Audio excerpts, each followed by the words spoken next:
Hoje, discutiremos o comunismo e o marxismo.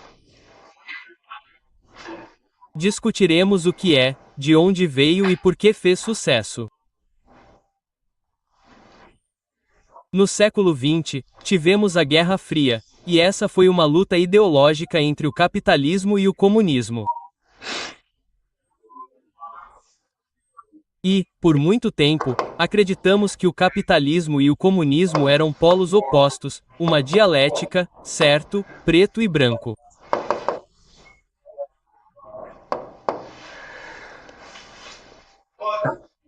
Mas, se for esse o caso, como explicamos a China? Porque, por muito tempo, a China foi um país comunista e, então, na década de 1980, começou a se reformar e agora é um país capitalista. Na verdade, se você pensar bem, essa transição foi tranquila. Não houve muitos conflitos por causa dessa transição. E isso não é verdade historicamente, pois as transições foram muito violentas. Certo? Certo. Então, pense na transição do feudalismo para o capitalismo. Certo, foi um processo muito violento. Pense no processo da Europa católica para a Europa protestante. Esse também foi um processo muito violento. Mas na China, o comunismo se transformou em capitalismo com bastante facilidade, rapidez e muito sucesso. Certo? E, de fato, você poderia dizer que hoje a China é um país muito capitalista com alguns elementos comunistas, mas é muito capitalista. Então, a questão é, se essas duas ideologias, capitalismo e comunismo, são tão opostos, se é uma dialética, então como isso aconteceu na China? E o que eu quero mostrar a vocês hoje é que, na verdade, essa é uma falsa dialética, certo? O que significa que o comunismo e o capitalismo são mais semelhantes do que diferentes. Na verdade, o que eu vou mostrar a vocês é que, de muitas maneiras, o comunismo é uma criação do capitalismo como uma arma para destruir o capitalismo, os principais inimigos do capitalismo. Certo? Então o comunismo não é realmente o inimigo do capitalismo. Os verdadeiros inimigos do capitalismo são ideologias diferentes. Certo? Então essas ideologias incluem a monarquia. A ideia da monarquia é que, em vez do poder nas mãos de um capitalista, o poder está nas mãos do rei. Certo? E o que um rei geralmente faz é redistribuir o capital de uma forma mais justa. Por exemplo, quando um rei chega ao poder, o que ele geralmente faz é cancelar todas as dívidas e redistribuir as terras. É por isso que ele é tão popular, certo? Os capitalistas têm medo de reis. Eles não querem reis porque um rei geralmente redistribui propriedades. Outro grande inimigo do capitalismo é a religião ou a teocracia. Certo? A ideia aqui é que todas as religiões ensinam que o dinheiro é mau. Certo? Deus não quer que você ganhe dinheiro. Deus quer que você seja gentil com os outros, que ame seus filhos, que seja uma boa pessoa, certo? É por isso que na Europa católica eles eram tão pobres, porque as pessoas estavam mais focadas na redenção e na salvação do que em ganhar dinheiro, certo? A teocracia também é um grande inimigo do capitalismo. E você também tem o nacionalismo. O nacionalismo é a ideia de lealdade ao seu povo, lealdade à sua nação. Para o capitalismo, isso é um problema, certo? Porque o capitalismo quer ser leal ao capital e quer que o capital flua através das fronteiras.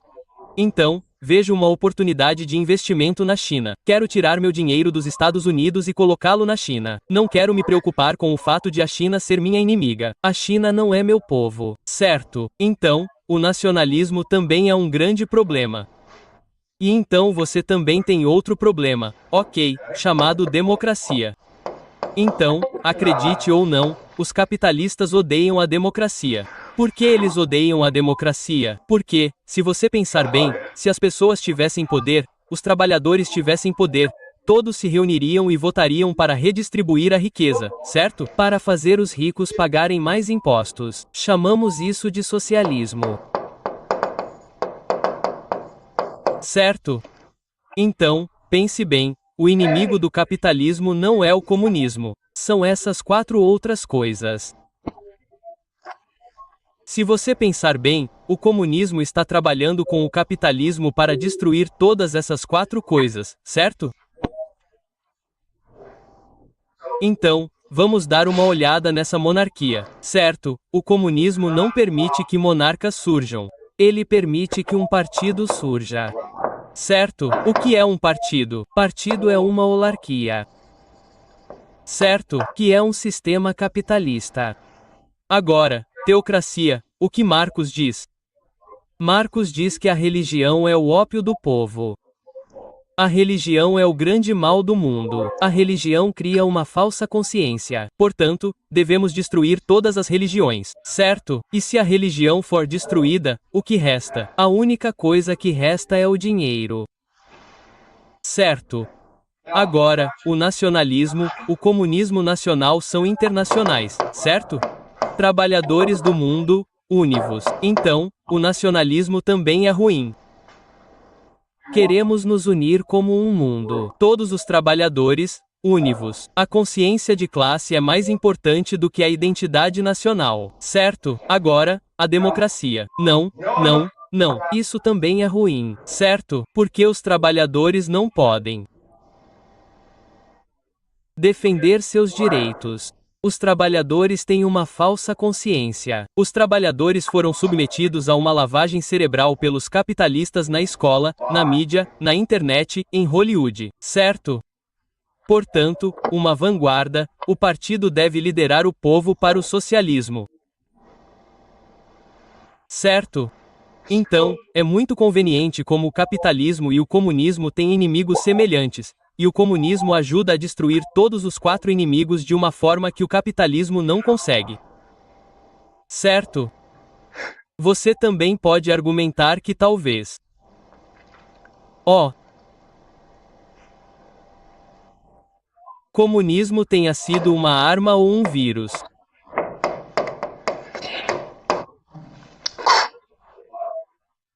Criado pelo capitalismo para conquistar o mundo, destruí-lo e espalhar o capitalismo pelo mundo. E a China é um exemplo disso, certo?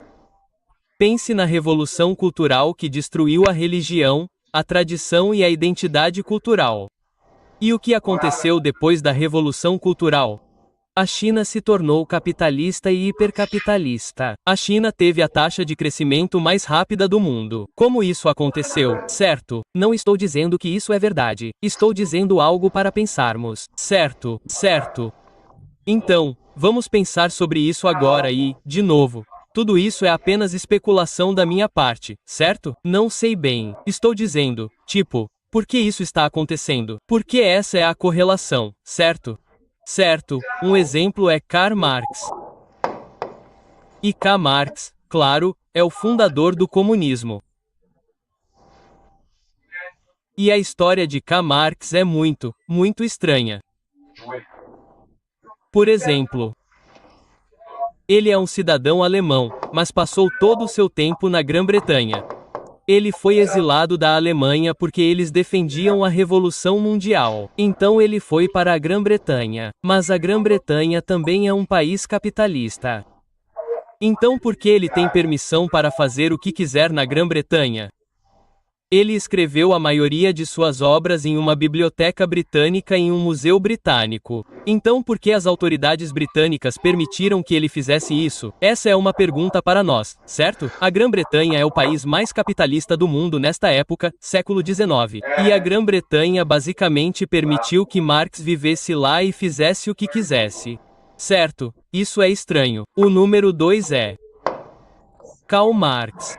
De onde ele tira o seu dinheiro? Certo, então Karl Marx, na verdade, sua esposa é uma aristocrata alemã, então ela está acostumada ao luxo. Mas Karl Marx nunca ganhou dinheiro na vida, certo? Quem é que escreve essas obras? O Manifesto do Congresso, isso é capital. Ninguém vai lê-las. Elas não vendem, certo? Então ele não é uma pessoa rica. Mas sabemos com certeza que ele realmente viveu uma vida muito boa, certo? Ele não era um aristocrata. Ele não era rico, mas era de classe média. Seus filhos iam para escolas particulares. Eles tinham uma bela casa na Grã-Bretanha. Então a questão é: de onde ele tira o seu dinheiro? Bem, o que dizem é que ele tira o seu dinheiro de seu parceiro Frederick Engels. E de onde Frederick Engels tirou seu dinheiro? Bem, seu pai era um capitalista, um industrial. Então aqui vai uma pergunta para você.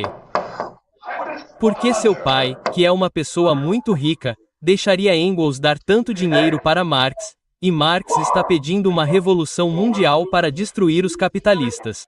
Por que eles fariam isso? Certo, isso é meio estranho. A terceira coisa é que naquela época o socialismo era a ideologia mais dominante por muitas razões. Certo, certo. E a ideia do socialismo é que ele evoluirá naturalmente. Certo, mas Marx diz que não podemos permitir que ele evolua naturalmente. Ele não evoluirá naturalmente. Precisamos de uma revolução. Certo. Precisamos de uma revolução mundial, certo? Então essa é uma pergunta para nós. Por que ele diria isso? Certo? Então, vamos ver o que é o socialismo e depois vamos ver o que é o comunismo, certo? Vamos ver o socialismo. Tudo bem, a ideia do socialismo é bem simples. Tudo bem, então antes você tinha uma sociedade feudal e então ela se tornou industrial. Porque ela se torna industrial, você tem muitos e muitos trabalhadores, certo? E você tem capitalistas. O problema é que o capitalismo explora o trabalho. Ele deixa as pessoas muito infelizes, certo? Então os trabalhadores querem mudança. Então você tem o industrial, o capitalista. O problema é que o capital se consolida. Certo? Então talvez você tenha 1000 capitalistas para começar. Mas então talvez 10 tomem conta de todo o dinheiro, certo? Todos os meios de produção, as fábricas. Então, talvez certo? Porque é assim que o capitalismo funciona. Ele se consolida, o que significa que, eventualmente, o capitalista também se voltará contra o capitalismo, certo? E por causa da democracia, porque as pessoas podem votar, elas podem então, juntas, afetar a mudança política e isso levará ao socialismo. O que é o socialismo? O socialismo é apenas uma redistribuição de riqueza. Certo, uma redistribuição de riqueza. Agora, para simplificar, digamos que há 3 classes. Certo, você tem os ricos, a classe média e os pobres. Certo? Certo? Então, tudo o que a redistribuição faz é tirar o dinheiro dos ricos e dar aos pobres. Você entende? Mas, por causa disso, o que acontece é que a classe média melhora em status e poder. Certo?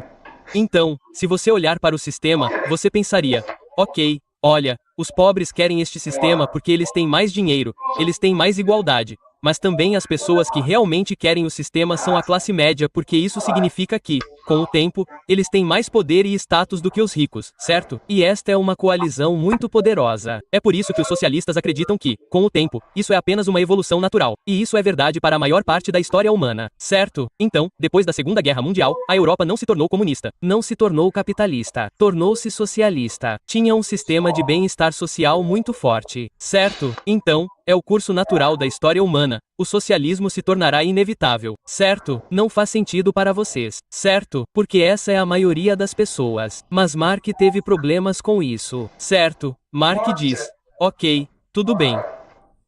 O maior problema com isso é a classe, desculpe, a falsa consciência.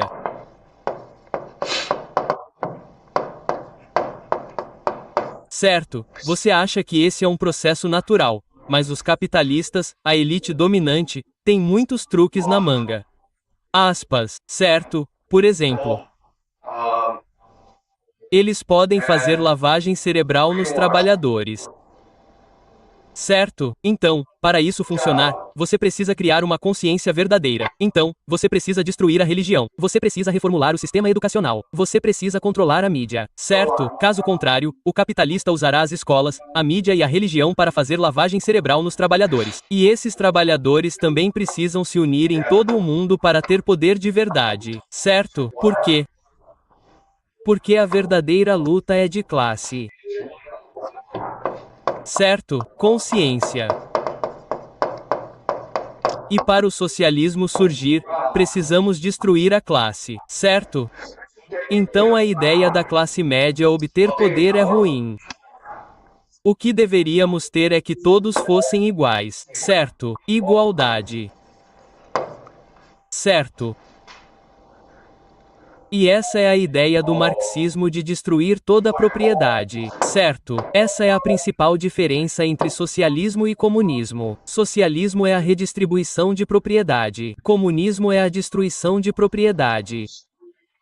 Mas se você fizer dessa forma, o que acontece é que a classe média agora perde status, certo? E então são tanto os ricos quanto a classe média que sofrem com o comunismo e, portanto, eles provavelmente se unirão contra os pobres. Você entende? Então parece semelhante socialismo e comunismo, mas é noite e dia. O socialismo parece a evolução natural das coisas. Certo? E então parece certo. Então por que Marx está enrolando tudo isso? Certo? Ele também diz que, tudo bem. Você também precisa de um partido. Você também precisa de uma vanguarda, uma elite. Para destruir a falsa consciência, unir os trabalhadores e criar uma sociedade comunista.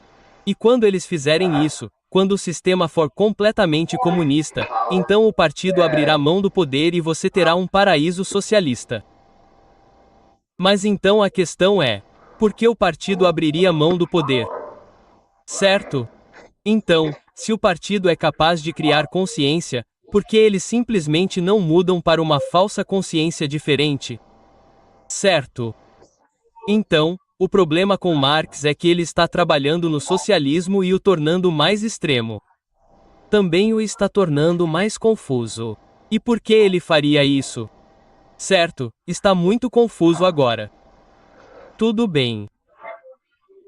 E meu argumento para você é que quando isso acontece, quando uma ideia se torna mais extrema, a intenção é desacreditá-la, torná-la ilegítima, destruir a ideia. Tudo bem? Então, se você pensar sobre isso, de acordo com a teoria dos jogos, as pessoas responsáveis pelo comunismo não são Marx. Os responsáveis pelo comunismo são os capitalistas, a elite dominante, porque eles querem destruir a ideia do socialismo, certo? Eles não querem essa união entre a classe média e o trabalho e os trabalhadores.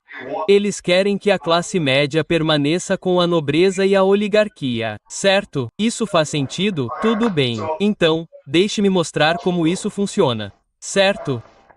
Então, na economia de campo, você tem o monarca e a nobreza. Certo? E a nobreza monarca tem poder por meio de 3 mecanismos. Primeiro, eles controlam a terra. Eles controlam os militares e controlam a religião. Certo? Então, esse é o status quo.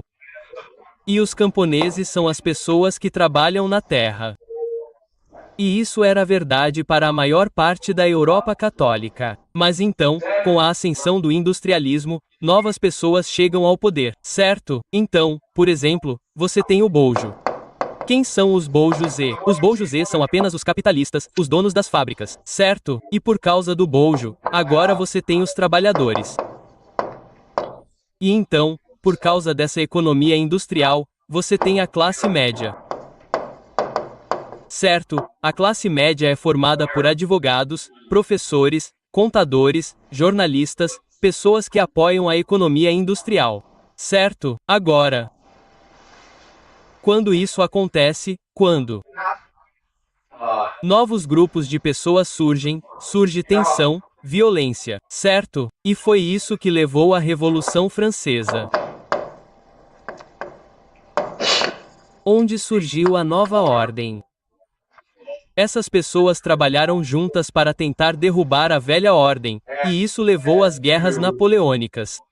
7 guerras travadas entre a França e todos os outros, certo? E isso levou à morte de milhões, dezenas de milhões de pessoas na Europa. Foi uma guerra mortal. E depois que Napoleão foi derrotado, todos os líderes, a nobreza da Europa se reuniram, decidiram que dali em diante não lutaríamos mais em guerras, certo? Eles criaram algo chamado Concerto da Europa.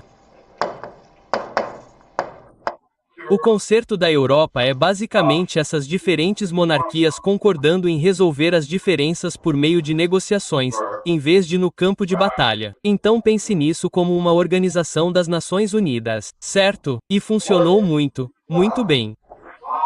O problema é que funcionou muito bem porque vocês não estão resolvendo esse problema, certo? Vocês não estão resolvendo esse conflito entre a nova ordem e a velha ordem, certo?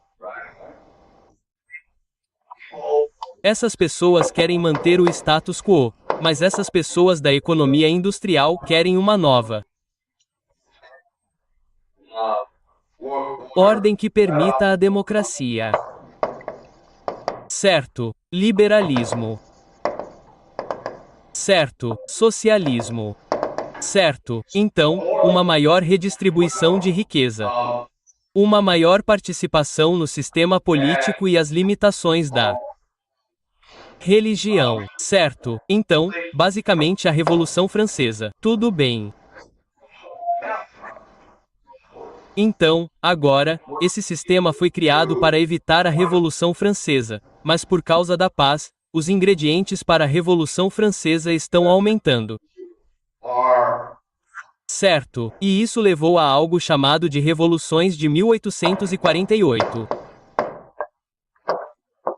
Revoluções de 1848. E isso aconteceu em toda a Europa, onde em cada lugar havia uma revolta, uma combinação dessas pessoas, a classe média e os trabalhadores que pediam mudanças no governo.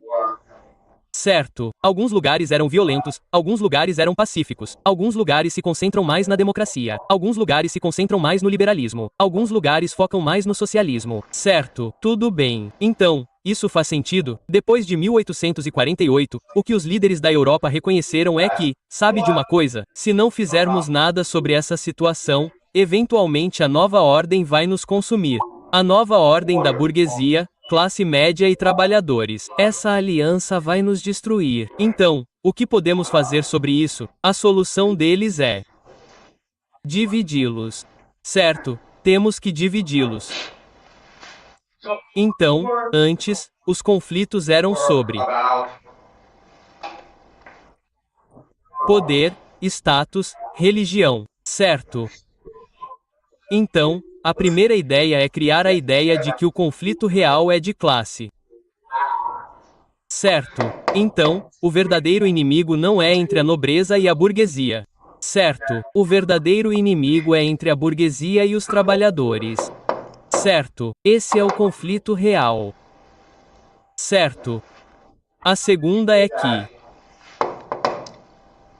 temos que desacreditar essas pessoas e fazer esse movimento parecer extremista, fanático, zeloso. Certo? E você faz isso dizendo, certo, nada de propriedade.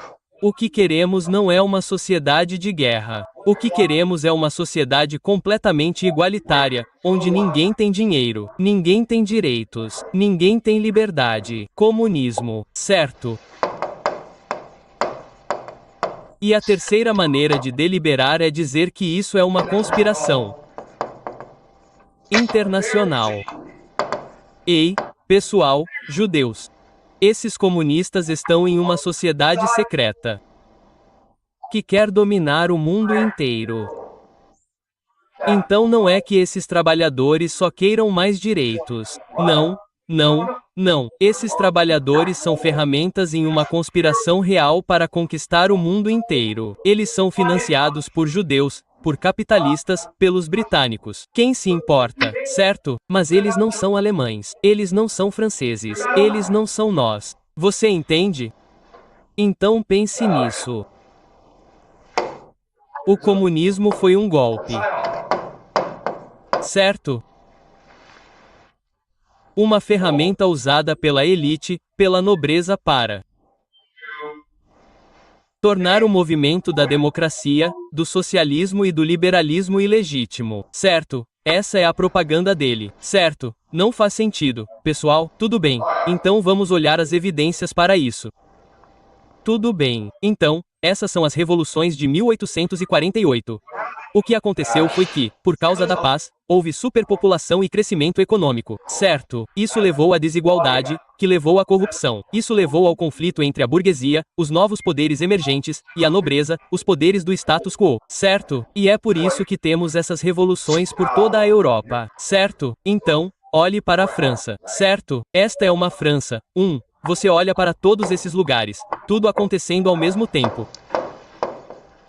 Certo, em todos os lugares. E, novamente, sistemas diferentes responderão de forma diferente. O único lugar na Europa que basicamente provocou essas revoluções foi a Inglaterra. E a razão é que a Inglaterra tem colônias onde, se você não estiver feliz, pode ir para outro lugar, como Canadá, Estados Unidos, Austrália, Nova Zelândia, certo, mas você pode ir embora. Mas todos os outros estão presos onde estão e estão lutando por mais direitos. E, novamente, isso coloca o medo de Deus na nobreza europeia. Certo, por muito tempo eles se deram bem, mantiveram a paz, mas agora o burguês, os industriais, os capitalistas querem derrubar o regime.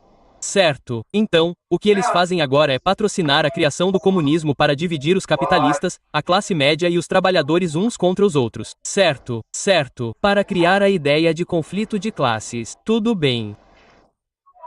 Certo. Então, Karl Marx e Friedrich Engels. Tudo bem.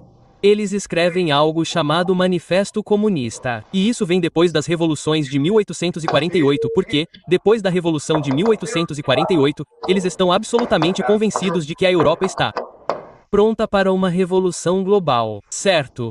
E essa é a agenda deles. E este também é um documento secreto porque, naquela época, os comunistas eram uma sociedade secreta em toda a Europa. Certo? E eu diria que isso provavelmente estava sendo financiado pela nobreza. Certo? Certo. Então, ele pede a abolição total da propriedade. Tudo bem. Chega de propriedade. Isso é bem extremo. Então, lembre-se de que a classe média quer apoiar o socialismo. Mas não pode sustentar o comunismo. O socialismo é apenas uma redistribuição de riqueza. O comunismo é a abolição da riqueza. Duas coisas diferentes. Certo? A abolição total da herança. Certo. Novamente, você é de classe média. Você pensa, eu trabalhei muito para ganhar esse dinheiro. Quero dar para meus filhos. Agora não posso mais. Certo. Isso é horrível. Certo. Centralização do crédito nas mãos do Estado. Certo. Por meio de um banco nacional. Certo. E você pensa, ok, isso parece muito extremo, mas sabe de uma coisa? Eles já fazem isso no capitalismo. É chamado de Banco da Inglaterra, certo? Certo. Então, já existem muitas semelhanças entre o capitalismo e o comunismo. Lembre-se de que o Banco da Inglaterra é onde toda a riqueza do mundo é armazenada, certo? Então, um banco centralizado e um sistema comunista são a mesma coisa, certo? Centralização dos meios de comunicação, certo? Um partido. Bem, isso é apenas a classe capitalista, uma oligarquia. Tipo, será que realmente importa? Se é uma oligarquia ou uma parte. É a mesma coisa, certo? Troca de fábricas, instrumentos de produção de propriedade do Estado, responsabilidade igualitária de todo o trabalho, combinação de agricultura, indústrias manufatureiras, certo? Então, essa é a ideia de criar um proletariado. Certo? Ou manufatura. E isso, o que os capitalistas querem, pessoal, certo? Então, atualmente, a maior parte do mundo é uma economia feudal agrícola. e isso exige a criação de uma economia industrial manufatureira. É isso que os capitalistas querem, certo? Porque dessa forma eles podem explorar melhor as pessoas. Educação gratuita para todas as crianças. E você pensa, isso é ótimo, cara, escola gratuita. Não, não é porque agora você pode fazer lavagem cerebral neles, certo? Isso é lavagem cerebral.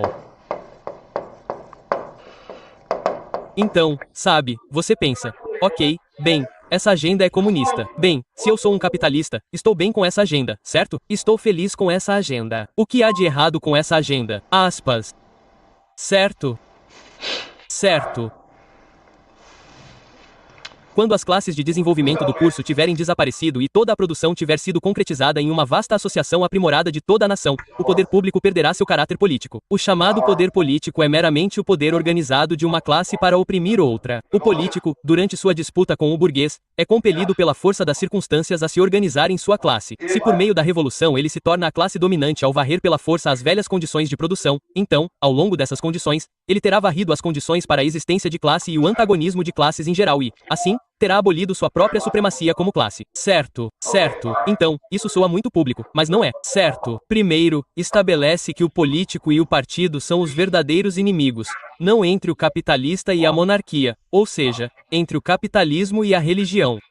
O verdadeiro conflito é de classe entre o bar e o proletariado. Certo. E para os políticos vencerem, eles precisam de um partido. Certo? Eles precisam de um partido de vanguarda. Mas uma vez que esse partido de vanguarda se estabeleça e destrua a classe, ele irá embora. Certo? Você entendeu? Ele abrirá mão do poder voluntariamente. Ele escolherá não existir mais. Isso nunca aconteceu antes, mas confie em nós sobre isso. Certo? Desta vez será diferente. Tudo bem? Tudo bem. Certo. Então, isso é interessante. No manifesto do Congresso, está escrito: ok, Suíça, apoiamos os radicais. Na Polônia, apoiamos a Revolução Agregada. Na Alemanha, apoiamos o bojo, desculpe. Sim, o político. Certo. Então, em lugares diferentes, eles têm preocupações diferentes. Eles têm necessidades diferentes, certo? E o que essas pessoas estão dizendo é que não fazemos parte da conspiração natural. Tudo o que queremos é uma sociedade mais justa. É tudo o que queremos. Não fazemos parte de uma sociedade secreta empenhada em dominar o mundo. O que o Manifesto Comunista diz é: sim, vocês são. Sim, todos nós fazemos parte desta grande conspiração para conquistar o mundo e estabelecer o comunismo. Certo? Então por que eles fariam isso?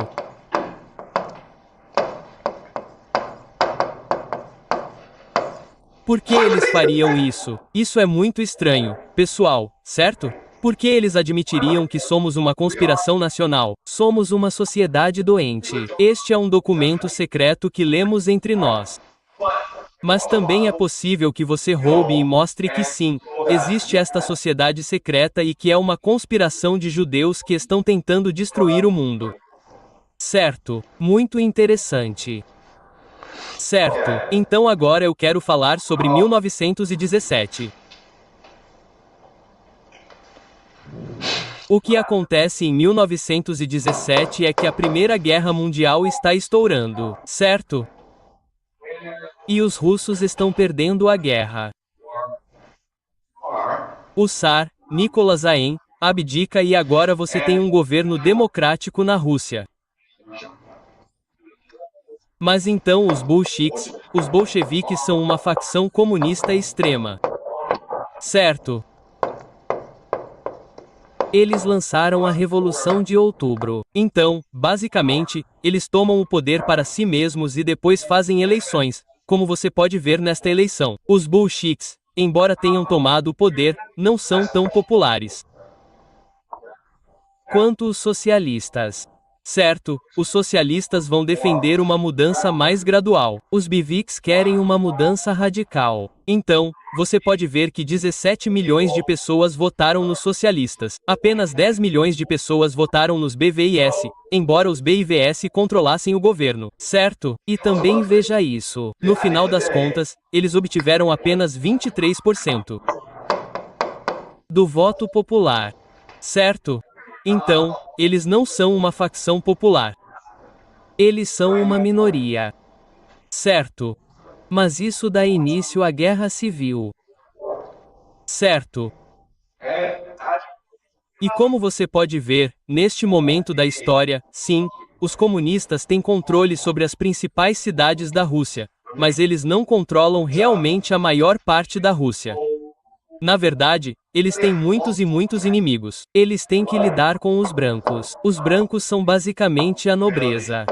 Certo. E eles também têm exércitos aliados que entram.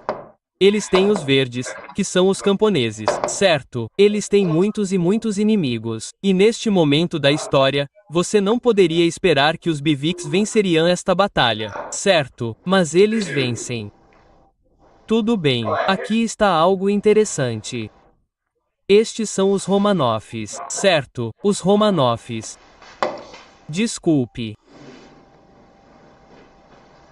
Os Romanovs. Os Romanovs estão no poder na Rússia há 100 anos. Certo. E os Romanovs são amados pelos camponeses e eles próprios fazem parte da tradição ortodoxa. Eles também são parentes da nobreza da Europa. Certo. Então, Inglaterra e Alemanha. Tudo bem. Então, este é o Tsar Nicolau I. O Tsar aqui é Nicolau I. Certo. E estes são todos os seus parentes. Este é o romano da dinastia. Agora, quando a revolução estourou, você pensaria que eles simplesmente fugiriam para a Europa, certo? Onde seus parentes estão. Eles não fizeram isso. Eles apenas ficaram por perto. Então, a questão é: por que eles ficariam por perto? A resposta é que eles nunca acreditaram que estavam em perigo, certo? Primeiro, eles não podiam esperar que os bolcheviques vencessem, mas também são amados pelos camponeses. Eles fazem parte da tradição da Igreja Ortodoxa e têm parentes que são as pessoas mais poderosas da Europa, incluindo na Inglaterra e na Alemanha, certo? O Kaiser. Então, eles achavam que estavam bem. Mas então algo estranho acontece. Os Bleviks decidem matar todos eles. Certo? Eles exterminam a família Romanov entre 17 e 18. Membros da família Romanov foram assassinados. E você pensa, isso não faz sentido. Por que eles fariam isso? Ao fazer isso, primeiro, você irrita os camponeses, certo? Você coloca os camponeses contra você porque os camponeses amam a família real. Agora você deixa as famílias da Europa irritadas com você porque você mata um parente deles, mas também parece um fanático pela revolução. Certo? E aí você irrita os ortodoxos também. Então esses comunistas são fanáticos. Mas vamos supor que eles não sejam fanáticos e vamos supor que eles tinham uma boa razão para fazer isso. Por que eles fariam isso, certo? E a resposta é essa. Os Romanov tinham bilhões e bilhões de dólares em bancos estrangeiros. Certo. Na cidade de Londres, em Wall Street, certo, boa parte da riqueza deles, bilhões e bilhões de dólares, está armazenada no exterior. O que acontece se eles morrerem? O que acontece se todos eles morrerem? Certo? Adivinha? Esses bilhões agora pertencem aos bancos estrangeiros. Isso é muito dinheiro, cara.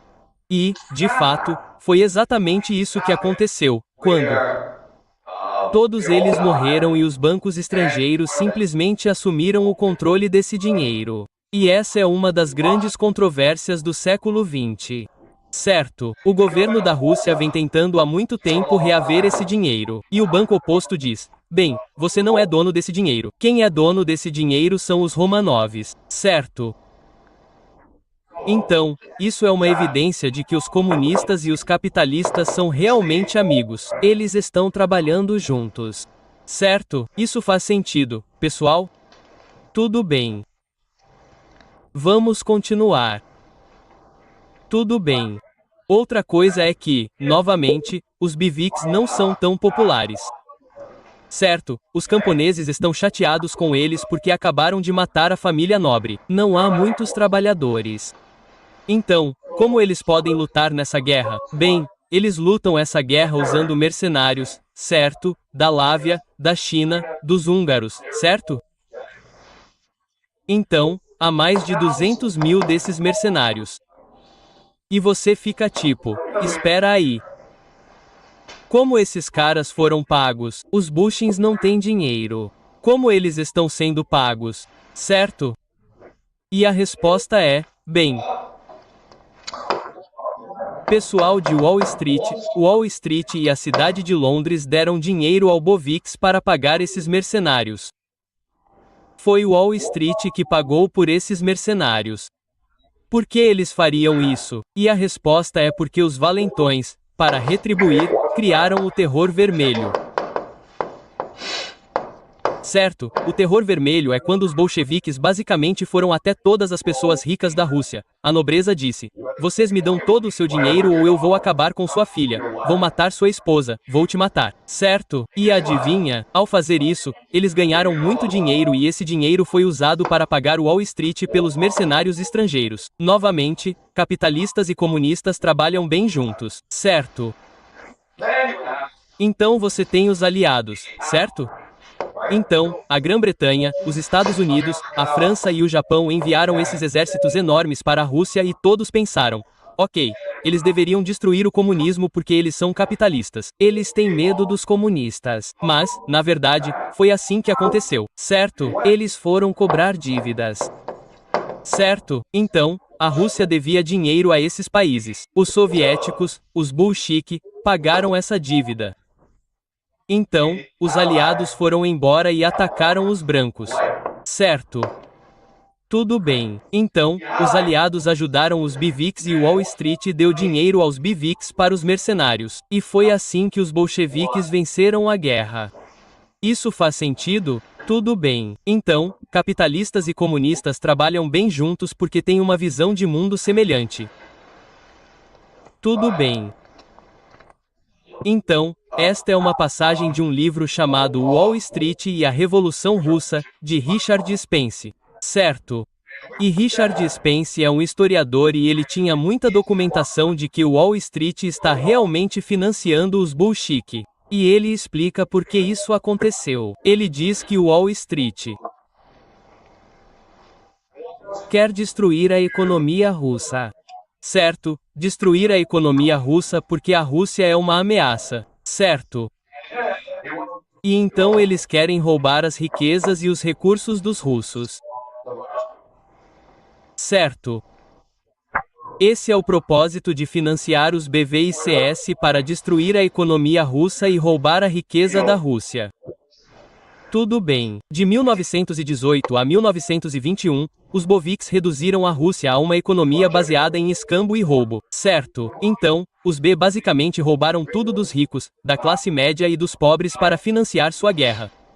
Além da oposição ao comércio privado e da destruição do sistema monetário, o regime vermelho embarcou em uma campanha massiva de Lum, saqueando palácios, cofres de bancos, igrejas e museus. Certo? Chamamos isso de pilhagem de ativos. Então, basicamente, os Boviks destruíram sua própria sociedade para obter dinheiro para financiar esta guerra, a fim de pagar o Wall Street. Certo? Eles se apropriaram de todos os valores em que puderam colocar as mãos e esconderam tudo em um novo tesouro estadual. No final de 1921, cerca de US$450 milhões em objetos de valor foram sequestrados lá, com mais por vir. Grande parte disso será confiscada no exterior por uma fração de seu valor em moeda forte capitalista. Certo? Então, basicamente, os Boviks roubaram tudo para financiar a guerra.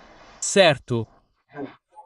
E no processo, destruindo suas tradições, destruindo suas riquezas, destruindo sua religião, destruindo sua nobreza, tornou a União Soviética muito mais receptiva ao capitalismo. Foi o que aconteceu quando a União Soviética caiu. Tornou-se capitalista. Certo?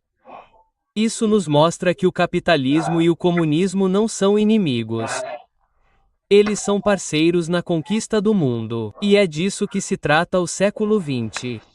Certo? Alguma pergunta?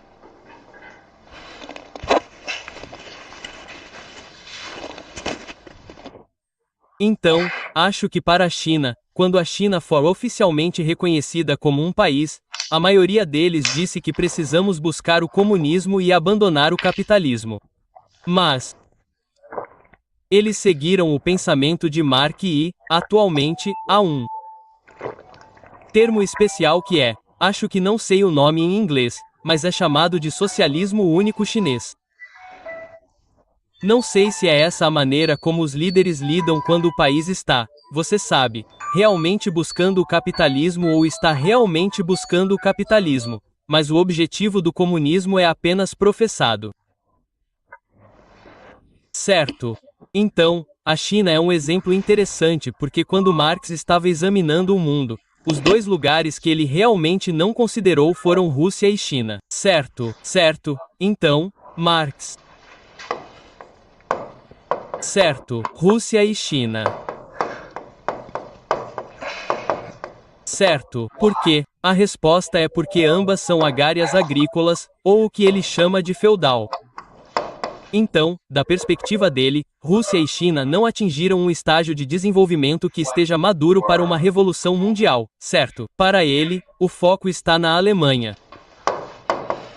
E isso faz sentido porque, lembre-se da Grã-Bretanha, Marx está sendo apoiado pela Grã-Bretanha, certo?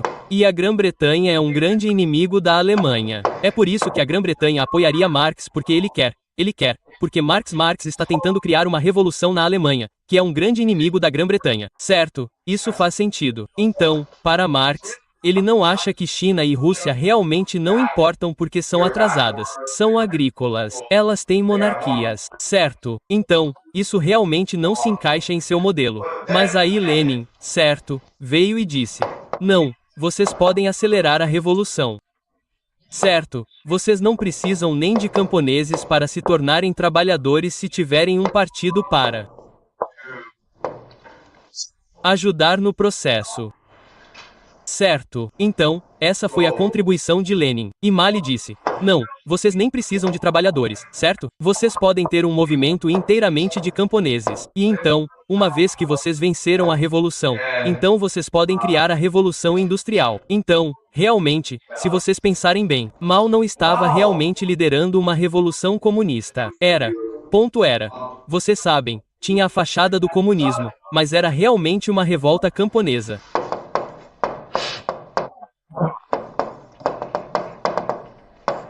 Certo. Então, Mao não era um grande teórico comunista como Marx ou Lenin. Mao era um comandante militar. Certo. Então, ele não era diferente de outros líderes camponeses do passado. Pessoas como Zhang Zhang, certo, da dinastia Ming, essas pessoas. Mas para criar legitimidade, para ter apoio da União Soviética e da Rússia, eles tinham a fachada comunista. Certo. E o comunismo também forneceu uma estrutura para a industrialização muito rápida. Então, o que é importante entender é que, nessa época da história, Mao estava tentando trabalhar com os Estados Unidos também. Certo, ele está tentando trabalhar com a União Soviética e os Estados Unidos. Os Estados Unidos queriam apoiar Chiang Kai-shek. Então, quando Mao venceu, basicamente os Estados Unidos fecharam a China, embargaram a China, o que forçou Mao a abraçar totalmente o comunismo. Certo, mas para Mao, o comunismo não era tão importante. O importante é se industrializar muito rapidamente. Industrialização. Certo. Então, para ele, o importante é a industrialização. A outra ideia é a ideia de soberania nacional. Certo. Então, ele realmente não queria ser controlado pela União Soviética. Se a China fosse totalmente comunista, a União Soviética diria: você é nosso irmão mais novo. Certo. Mas para Mao, o que era importante era a soberania nacional. E foi isso que levou à divisão sino-soviética em 1957. Certo. Isso faz sentido? Certo.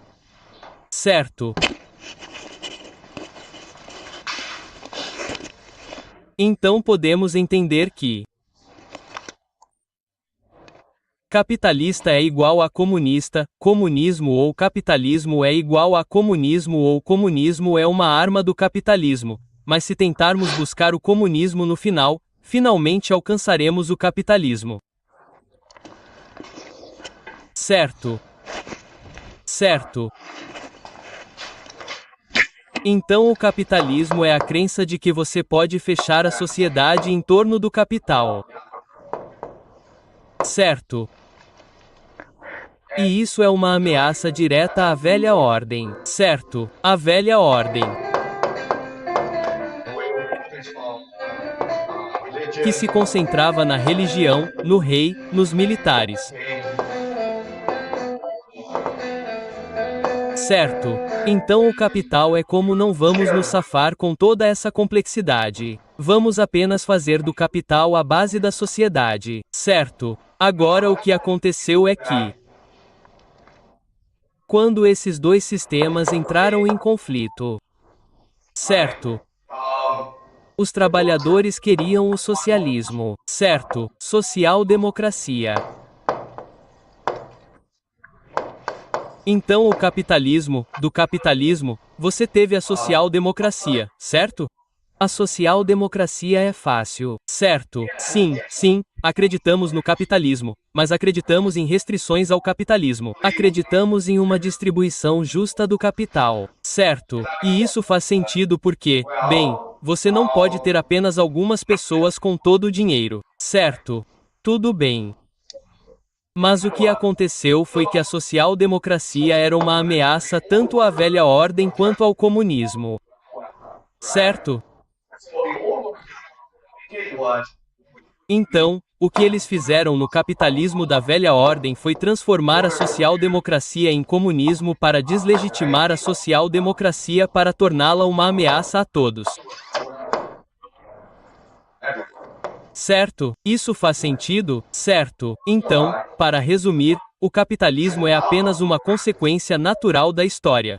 Mas isso entra em conflito com a velha ordem e o capitalismo dará origem à social-democracia. Certo? O que é uma resposta natural ao capitalismo. A social-democracia se torna uma ameaça tanto à velha ordem quanto ao capitalismo. O capitalismo e a velha ordem também estão em conflito um com o outro. Então, o que eles fazem é conspirar para criar o comunismo. Certo, certo. Então, nos primeiros dias, o comunismo era apoiado tanto pela nobreza quanto pelos capitalistas, mas por razões diferentes. Certo. E então o que acontece é que, por causa desse apoio, o comunismo se torna muito mais extremo, o que leva ao sensacionalismo. Certo. Ou a revolução. Certo. Certo. Faz sentido como o sistema funcionou? Então, não podemos dizer, ok, bem, todos eles tinham esse plano. Não, na verdade é muito mais orgânico, muito mais confuso do que isso. No começo, eles tinham o comunismo apenas como um escopo. Ok, ninguém realmente acredita nisso. Ai meu Deus, do comunismo, você terá o besteirol. Ok, porque o besteirol é simplesmente uma loucura. Ok, mas no começo eles achavam que o comunismo era uma loucura. Mas então ele se tornou muito mais popular e isso levou ao nascimento do besteirol, que se tornou muito louco naquela época. Mas com o tempo também se tornou mais extremo, se tornou muito mais popular, o que levou ao surgimento do comunismo em todos os lugares, incluindo na China. Ok. Então, em 1917, a Revolução de Outubro de 1917 foi uma aposta ousada e funcionou por causa da ganância dos capitalistas. Ok, mas quando deu certo, quando o comunismo foi estabelecido na União Soviética, mudou a maneira como as pessoas viam o mundo e elas pensaram que agora o comunismo era possível em qualquer lugar, incluindo na China. Certo, isso faz sentido? Tudo bem. Mais alguma pergunta, pessoal? Certo, ótimo, tudo bem. Então, vamos tirar uma folga de um mês e depois voltamos da folga. O que vamos fazer é aprender. Vamos pegar tudo o que aprendemos, certo? Toda essa história, toda essa teoria dos jogos e aplicar ao mundo moderno. Então, vamos analisar eventos atuais específicos. Então, durante o intervalo, quero que vocês se concentrem nos eventos atuais, lendo notícias, certo? Então, os Estados Unidos estão prestes a atacar o Irã em breve.